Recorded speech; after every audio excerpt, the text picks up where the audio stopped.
Les amis, quel est le problème fondamental de la sélection allemande? Alors il y a quelques jours, j'avais fait une vidéo débrief sur le match Allemagne-Japon, j'étais vraiment revenu sur les problèmes qui remuaient un peu la sélection en ce moment, mais j'étais pas allé vraiment dans le fond du problème sur le plan philosophique. Je me suis renseigné, voilà, j'ai écouté la radio, j'ai écouté les experts de la sélection allemande, et selon eux, il y a vraiment un problème de formation au sein du football allemand, et le football allemand est clairement en crise, parce que ça fait des années que du côté de l'Allemagne, on forme des milieux de terrain très créatifs, on forme des profils très techniques, on le voit avec Kimmich, Gundogan, Goretzka, Musiala, Brandt, Wirtz, c'est des joueurs qui ont une très bonne qualité technique, ce sont de très bons joueurs de foot, et puis quand on regarde l'effectif de l'Allemagne, si tu prends les joueurs un par un, c'est des joueurs qui jouent tous dans des grands clubs, et tu te dis que avec ces joueurs-là, tu peux aller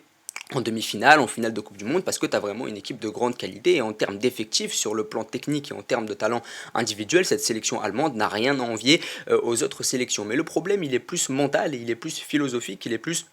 au niveau de la formation. C'est que à des postes, tu as vraiment un secteur qui est très fourni, c'est-à-dire qu'au milieu de terrain, tu as des joueurs de grande qualité, de classe mondiale. Sur les côtés, tu as aussi Sané, Gnabry, c'est des joueurs de qualité également, mais il y a des postes clés où il n'y a plus de joueurs. Par exemple, si tu prends le poste de numéro 9, à part Füllkrug, qui n'est pas un attaquant de classe mondiale, c'est un bon attaquant de Bundesliga, il n'y a pas vraiment de numéro 9. Et si tu prends le poste de défenseur central, à part Rudiger, qui est vraiment un défenseur de classe mondiale, à côté, c'est vraiment faible, il n'y a pas vraiment de grand défenseur central, il n'y a pas vraiment de grand numéro 9, et ça, c'est vraiment un problème, parce qu'à une époque, au sein de la sélection allemande, il y avait toujours un grand numéro 9. Si tu prends au fur et à mesure des générations, il y a eu Klose, il y a eu Rummenigge, il y a toujours eu des grands neufs. Si tu prends au poste de défenseur central, il y a toujours eu des grands défenseurs centraux, Beckenbauer, Sammer, Mats Hummels, c'est Jérôme Boateng. Donc c'est vrai qu'il y a vraiment un vide au poste clé de cette équipe d'Allemagne, et le problème, c'est au niveau de la formation et au niveau de la mentalité que l'on va inculquer aux joueurs. C'est-à-dire qu'aujourd'hui, en Allemagne, on va apprendre aux joueurs à être des joueurs techniques, à se concentrer seulement sur le terrain, à jouer au football, c'est-à-dire contrôle, passe, transversale, frappe,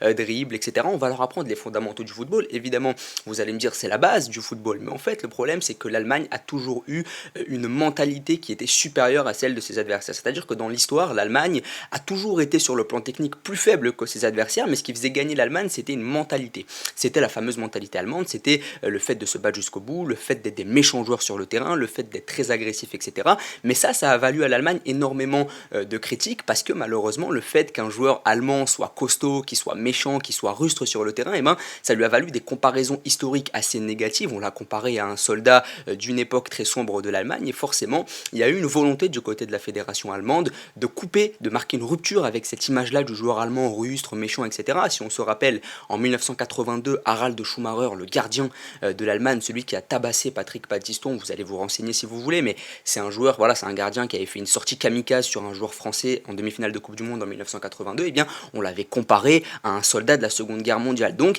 il y a vraiment eu une volonté de marquer une rupture avec cette image-là du joueur allemand très rustre, très agressif, très méchant sur le terrain, et finalement on a formé que des gentils garçons, que des tendres, ce qui explique le fait qu'on n'a plus de numéro 9 par exemple, parce que l'image du numéro 9 c'est quoi? C'est de marquer des buts, c'est d'être un tueur, et ça c'est une image avec laquelle on veut couper. On a formé que des joueurs créatifs, que des joueurs très techniques, que des joueurs très gentils, et ça c'est vraiment le problème aujourd'hui, c'est que l'Allemagne n'a jamais eu autant de talent technique, mais l'Allemagne n'a jamais autant été dénuée de mentalité, d'agressivité, de méchanceté, et ça forcément ça fait perdre des titres, parce que tu te crées beaucoup d'occasions grâce à ta qualité technique, mais tu les rates parce que t'es pas assez tueur, parce que t'es pas assez méchant, parce qu'on t'a dévirilisé. Et ça c'est vraiment le terme que j'aimerais dire, c'est que l'Allemagne a été dévirilisée à cause de cette volonté de marquer une rupture avec une époque sombre de l'Allemagne. N'hésitez pas à me dire ce que vous en pensez, à vous abonner, à liker et à partager. Merci beaucoup.